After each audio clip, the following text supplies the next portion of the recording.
morning, sir. Myself, Sakshi Singh. Shall I have the permission to proceed my case with my colleague Shubhangi Agarwal? Continue. Nalini, a 28-year-old girl, a software engineer, was working with one BPO company, transport or public transport, or by auto rickshaw. On the evening of 7th October 2019 of that day, the incident, as she was working till she missed the company transport and therefore near railway mall on Nagar Road, she accepted the offer of lift by accused Sachin Misra. Name of accused. First accused is Sachin Mishra, a cab driver. Vikram Jadhav, security guard. Aniket Salvi, already sitting and present in cab. And fourth accused is T. Ranlinga, approver. They promised to take her to his house in Katraj, whereupon she placed total trust on these strangers. However, the Moots took advantage of the fact of her being the only woman in the cab. They abducted her to satisfy their insatiable lust. She was stripped naked and kept the condition for hours, committing damage on her repeatedly. There onwards, accused took her to Shankar Parvati Mangal Kalyan on Nagar Road, where they raped her. In meantime, T. Ranlinga joined them and he too raped her.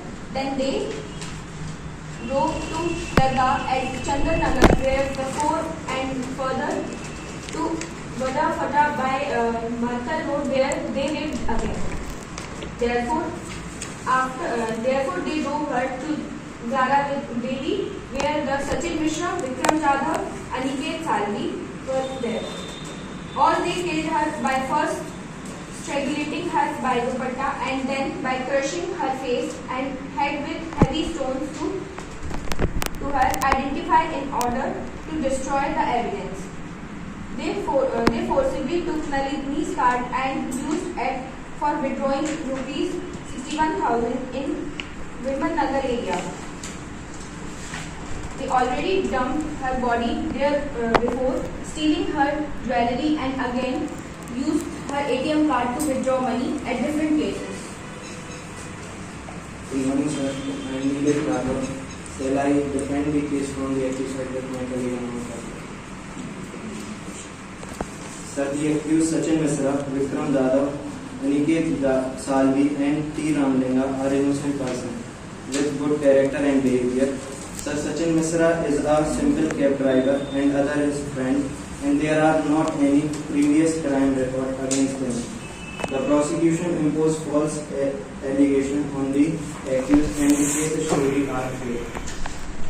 This is the prosecution's theory that the victim was kidnapped with the intent of robbery, gang rape and murder in pursuance of a criminal conspiracy was not supported by story evidence.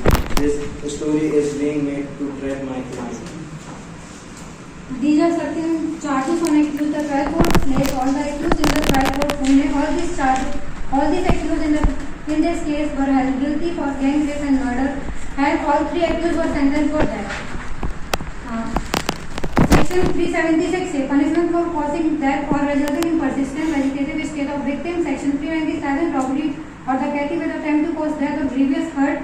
Section 302 punishment for murder. Section 404 dishonest misappropriation of property possessed by deceased person at the time of his death.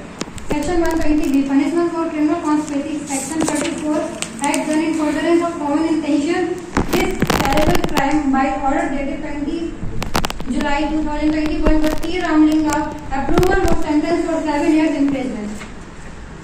Sir, the evidence furnished so far by the prosecution, including the charge sheet with supporting documents and the disposition by 37 witnesses, has not been able to clearly establish the motive behind the crime. And the prosecution evidence laid proof regarding the motive which can be established against the accused. Furthermore, argument on defense are as follows. The CCTV footage was not furnished nor any employee of the toll naka was examined by the prosecution.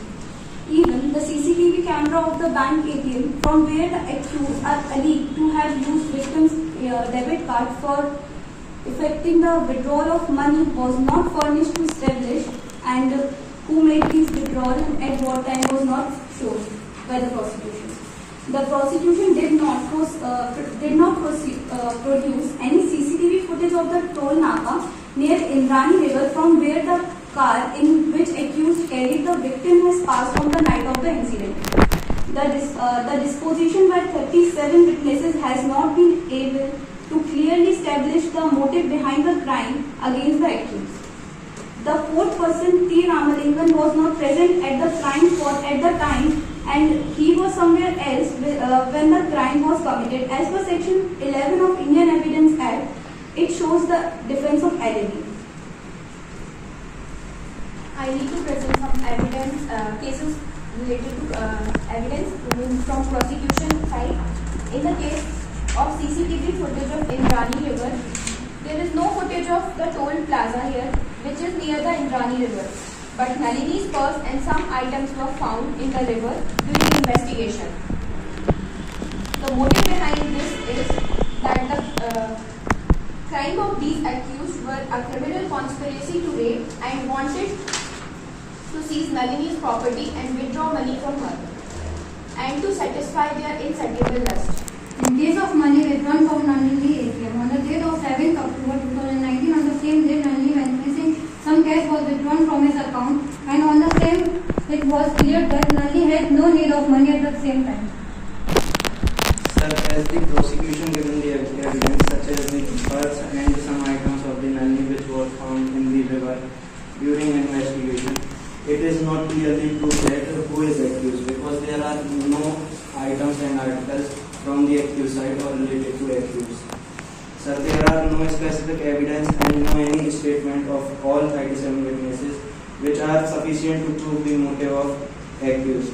And there are no CCTV footage of ATM by which the accused, who is accused, it is proved. Fabricating false evidences. In this case, the prosecution makes false entry with the relation of medical report or make a document containing a false statement and make a false eyewitness against it. There are some relevant cases which support that this case is false.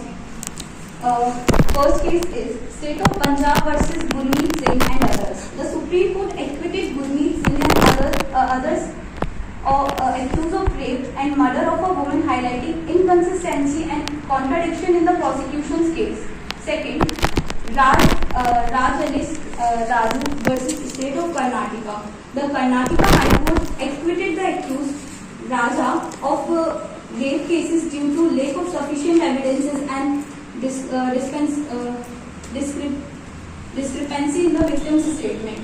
Third, State of Maharashtra versus Sandeep Swarnam. The Bombay High Court acquitted Sandeep, who was accused of rape, citing inconsistency in the victim's testamentary and lack of corroborative evidences. There are some relevant cases from prosecution side. First, Justice Krishna Iyer in the case of Rafia versus State of UP. In this case, justice said that a murderer kills the body, whereas the rapist kills the soul. So that's why rape is considered as a mere severe crime than murder. But in this case, the culprits were only killed. The culprits not only killed the innocent but also brutally raped to her. In recent year, Honorable Supreme Court in case of Vishwanath and others versus State of Tamil Nadu observed that where a woman is raped by one or more persons in furtherance of their common intention, each of such persons shall be deemed to have been committed a gang rape within the meaning of section 376 clause 2G. Rishi Rape Pandey versus State of UP and Kripal Singh versus State of UP 1954 and 1955. Supreme Court held that the common intention may also be arise at the place of incident. There are a number of false cases of rape, and this is one of them. And there are some reports which support this. Delhi Court Commission of Women has come out with the remarkable shocking statistics revealing that 53.2% of the rape cases registered with the police between April 2013 and July 2014 of the 2,753 complaints of rape, only 1,287 cases were found to be true, and the rest of the 1,464 cases were filed on a false ground. The Delhi court stated that it is time now to have laws to protect and restore the dignity of men charged with false cases. Everyone is just fighting to protect the honor of women. The Delhi High Court very recently stated that there is an alarming rise in the false rape cases and this must be checked firmly. It further noted that the false allegations of rape has the potential to destroy the life and career of the accused. The accused in a false rape cases loses honor, can't face his family and is stigmatized for life. Allegations regarding offences 376, 302, 387 and 404 of IPC.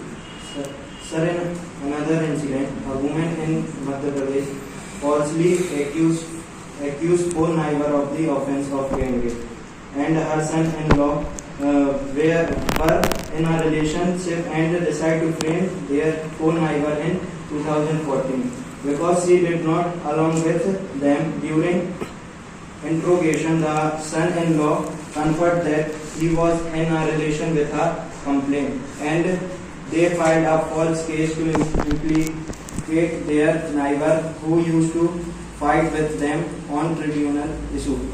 According to the State Crime Bureau data record, approx 40% of the rape cases disposed of by the Haryana police between 2018 and 2020 were false.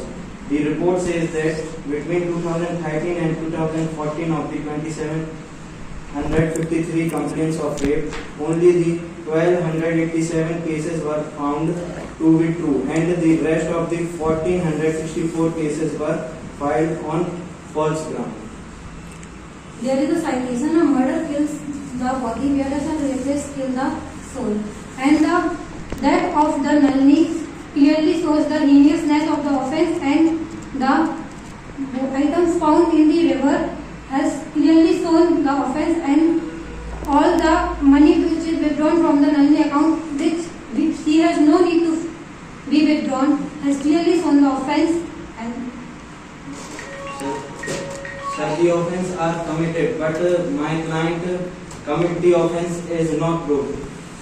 The accused Sachin Misra and other folks are not commit the crime, and the accused are another. So my client are not guilty for those charges. Thank you, sir.